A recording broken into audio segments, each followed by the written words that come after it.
በኢየሱስም አይኖቻችሁ ይታወር የዚህ የወንጌል ጠላት አይኖቻችሁ ይታወር እጆቻችሁ ይታሰር በኢየሱስም ሽባ ይሁን በኮሜንት ላይ የምትጽፉ ሽባ ይሁን በኢየሱስ ክርስቶስም አይኖቻችሁ ጨለማ ይመልከት በናዝሬቱ በኢየሱስም እኔ ይህንን አዋጅ አውጃለሁ ዛሬ ልጸልይ አይደለም መጣሁት ቃል ልሰብክ አይደለም መጣሁት የጠላትን ኔትወርኮችን ሊበጣጥስ መጥቻለሁ ስራቸውን ሊያፈርስ መጥቻለሁ በእግዚአብሔር ቃል እንደዛ ስናገር አይኖቻችሁ ይታወር አመጽ በሚሰሩ ሰዎች ላይ ወንጌልን በሚያጣምሙ ሰዎች ላይ የእግዚአብሔር እጅ ትክበድ በኢየሱስ ክርስቶስም በየትኛውም ስፍራ ትክበድ በሚያሾፉት ላይ በሚቀልዱት ላይ በሚተቹት ላይ የእግዚአብሔር ጣት ትምጣና አይኖቻቸው ታሳውር በኢየሱስም አይኖቻችሁ ይታወር አው የምትቀልዱ የምታሾፉ የጽድቅን መንገድ በእውነት ሰዎች ሲያስረዱ በሚዲያ ላይ በተለያየ ስፍራ ላይ የምትቃወሙ እናንተ እረፉ የሚል ድምጽ መጥቷል የእግዚአብሔር ቃል ሲናገር በ10 ምዕራፍ 13 ከቁጥር ሄዳችሁ 7 ጀምሮ አንብቡ ጳውሎስም ለአገር ገዢ ወንጌል በሚያስረዳበት ጊዜ ጠንቋዩ ቀረበና ለማጣመም ፈለገ ምን ያለ አንተ የጨለማ ሰው አለ የዳውሎስ ልጅ የጽድቅን መንገድ ሰውየው እንዳይረዳ ለማድረግ ጥረት የምታደርግ ከዚህ ሰዓት ጀምሮ አይንህ ይጨልማል አለ እኔም አይኖቻችሁ በአብ በወልድ በመንፈስ ቅዱስ በአንድ አምላክ ስም የጨለመ ይሁን የእግዚአብሔር ጣትና እጅ ትክበድ በእናንተ ላይ በምታሾፉትና በምትቀልዱ ሰዎች ላይ ሐዋርያ ጳውሎስ እንደዛ ተናግሯል ሐዋርያ ጳውሎስ የበለጠ ጽድቅ ስራ የሰራ እግዚአብሔርን ያስደሰተ ሰው አለ ብላችሁ ታስባላችሁ እንዴ ስለዚህ እኛም ደግሞ በውስጣችን የተቀመጠ ያ መንፈስ ነው አለው በውስጣችን ያ መንፈስ በጳውሎስ ውስጥ ኖሮ የተቆጣ መንፈስ በእኛም ውስጥ ሆኖ አመፀኞች ላይ ይቆጣል ስለዚህ እጆቻችሁን የምትዘረጉና በየኮሜንቱ እየጻፋችሁ የምትመጡ በኢየሱስ ክርስቶስ ምን ትእዛዝ ከላይ እንዲመጣ አዝዣለሁ ሃሌሉያ የእግዚአብሔር ጣት በእናንተ ላይ እንድትወርድ ጸልያለሁ እንድትወርድ በአመፀኞች ላይ በትዕቢተኞች ላይ ምክንያቱም እንደዛ ስላችሁ በደንብ ስሙ ዳውሎስን የሚከተሉ አሉ ማንነቶቻቸው የገለጡ ጨለማውን ዳውሎስን እየተከተለን ነው ብሎ ጽሑፍ እየጻፉ የሚመጡ በተግባር አሉ የነሱ ስራቸው እንዲፈርስና አይኖቻቸው የነሱ እንዲታወር ነው በእግዚአብሔር ፊት ምን ጸልየው ነገር ግን ዛሬ ነግርሃለሁ በማንኛውም ችግር መከራ ውስጥ ሆነ ኃጢአት ውስጥ ወርቅ ላለ ሰው ምሕረት አለ ነገር ግን መጽሐፍ ቅዱስ ረጋግጠ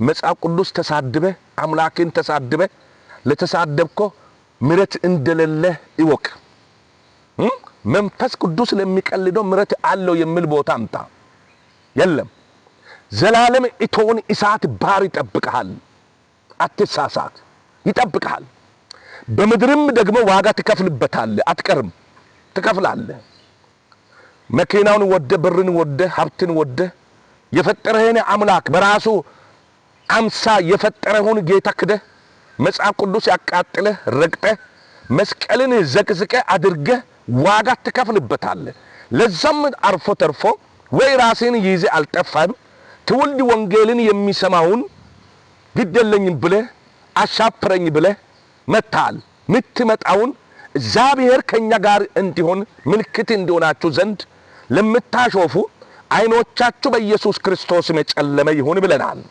የእግዚአብሔር እጅ በእናንተ ላይ ትክበድ ብለናል ጳውሎስም ይሄ ነው ተናገረ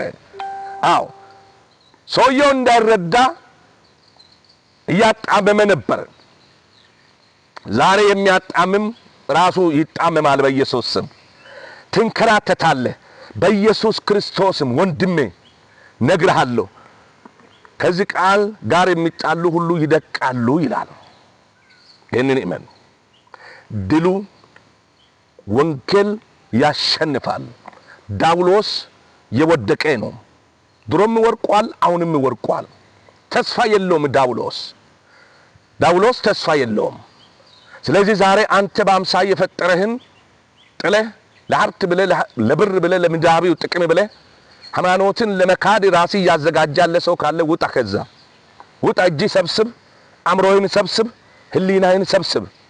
ዛሬ ብር ልታገኝ ትችላለህ፣ ሀብት ልታገኝ ትችላለህ፣ ብዙ ነገር ልታገኝ ትችላለህ። ግን ጌታ ያዘጋጀህልህ ነገር ትልቅ ነገር ታጣለህ ወንድሜ እህቴ። ስለዚህ በኢየሱስ ክርስቶስ በሚታሾፉት ላይ በምትቀልዱት ላይ የእግዚአብሔር ጣት ፈጥና ትምጣ ብዬ ጸልያለሁ። በምትቀልዱት ላይ በምታሾፉት ላይ ማይነከናል እኛ በምትሉት ላይ የጠራኝ እግዚአብሔር እንን ያደርጋል። አንተ በዚህ ምድር ላይ ስራዬን ትሰራለህ ብሎ ጊዜውና ሰዓቱን እያስጠበቀኝ ያለ እግዚአብሔር እንን ምልክት በሰዎች ዘንድ በኢትዮጵያ ዘንድ በኢትዮጵያ ምድር ላይ አይኖቻቸው አሳውሮ እግዚአብሔር ለትውልዱ ያሳያል። አትጠራጠር። አንተ ግን ቀልድህን ቀጥል፣ ትጠፋለህ። እጅ ብትሰበስብ ትድናለህ። አንደኛውንም ጠፍታል። አንደኛውንም አንተ ታሪክ የተበላሸ ሰው ወንጌልንም ልታበላሽ ልታቆሽሽ አትችልም። በብዙ መንገድ ታቆሽሻላችሁ። ነገር ግን እየገባችሁ እየተቻችሁ ልሳንን ትተቻላችሁ። ልሳን የሚናገር ለእግዚአብሔር እንጂ ለሰው አይደለም ይላል የእግዚአብሔር ቃል ሲናገር። ለሰው አይናገርም። ምስጢርን የሚያውቅ ማን ነው? እግዚአብሔር ነው። ትንቢት ለማን ነው? ለሰው ነው። ልሳን ምስጢርን የሚነጋገረው ከእግዚአብሔር ጋር ነው የሚለው። አንተ ታዲያ ከየት አምጥተህ ይሄ ሐሰተኛ ነው ትላለህ? ይሄ ውሸታም ነው ትላለህ? ከየት አመጣሽ? ከየት አመጣህ? በምኑ ተረድተህ ነው? በምን አንግል አይተህ ነው? ያ ነብይ የሚናገረው ነብይ ያጸልየ ጸሎቱ ሳይሰማ ቀርቷል። ምናልባት ሁለት ነገር አለ። ነገሮቻችን ወደ ነቢያቶች እናቀርባለን። አንደኛ ሳይሳካ የሚቀረው ራሳችን ሳናስተካክል ከዓለም ምኞትና ሐሳባ ሳንወጣ በምኞት ብቻ ጸሎት ስለሆነ ልታጸልዩ ትችላላችሁ። ነገር ግን ራሳችሁ ስላላስተካከላችሁ ስላልወሰናችሁ ነገሮቻችሁ ሊዘገይ ይችላል። አንዳንድ ጊዜ ጸላዩም ትክክለኛ ሳይሆን የስሙ ነብይነት ይዞ ብቻ ሊጸልይ ይችላል። እግዚአብሔር በትክክል እንደ ቃሉ እንደ ፍቃዱ እየተመላለሰ የሚጸልየውን ሰው ጸሎት ይሰማል። የጻድቅን ሰው ጸሎት እግዚአብሔር ይሰማል ነው የሚለው ቃሉ። አንተ ከኃጢአት ከራክ ከአመጽ ከወጣም የሚጸልየው ጸሎት ማንኛውም ሰው ቢጸልይ ወደ እግዚአብሔር አይሰማም ተብሎ አልተጻፈም። እግዚአብሔር ይሰማል። ግን የማይሰማበት ቦታ ምሳሌ ላይ አለ። አየ እውነትን እምቢ ብለሃል፣ ተግሳጽን አልተቀበልክም። በመከራይ ጊዜ በችግርህ ጊዜ አፈዝብሃለሁ፣ ይፈልጉኛል አጥብቆ አያገኙኝም ይላል። ነገር ግን በዛው ልክ ምንድነው የሚለው የእግዚአብሔር ቃል ሲናገር ሲያብራራን ለኛ የጻድቅን ጸሎት ጩኸት እግዚአብሔር ይሰማል፣ ጆሮቹም ክፍት ናቸው ነው የሚለው። ስለዚህ ይሄ ጆሮቹ ክፍት ለሆነ ለጻድቃን ናቸው።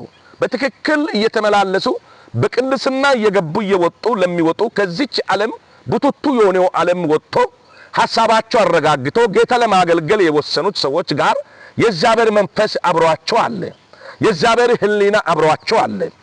ስለዚህ እነሱ የሚገኙ በአመጽ መንደር አይደለም፣ በክፋት መንደር አይደለም። እናንተ ያው የእግዚአብሔር ቤተ መቅደስ ናቸው እንደሚል እነሱ የእግዚአብሔር ቤተ መቅደስ ናቸው እንጂ ለዳውሎት ቤተ መቅደስ አይሆኑም። ለስጋ ምኞት፣ ለስጋ ሐሳብ ምኞት ኢለት በኢለት አመጽን በማሰብ ክፋትን በማሰብ የዳውሎስን ሥራ በመደገፍ ኢለት በኢለት እየተጓዙ የሚሄዱት እነሱ በውስጣቸው ተቀመጠ የእግዚአብሔር መንፈስ እንጂ የዳውሎስ ሐሳብ አይደለም። የነሱን ጩኸት ደግሞ እግዚአብሔር ይሰማቸዋል። ስለዚህ ዛሬ አንተ ራስህን ሳታስተካክል በነብዩ ላይ ትፈርዳለህ። ስለዚህ ራስህ አስተካክል። እግዚአብሔር አምላክ ልመናቸውን ሰምቶ ድንቅ ያደርጋል። ወንድሜ እህቴ የምታሾፈው ዛሬ ቃሉ ለምትቀልደው የእግዚአብሔር እጅ ትከበድ ብያለሁ። አይን ይታወር ብያለሁ። እጅ ይታሰር ብያለሁ። በየኮሜንቱ እየጻፍክ የምትሄደው ሰው ሻሎም፣ ሰላማቸው ይብዛ። ይህንን ቪዲዮ ሼር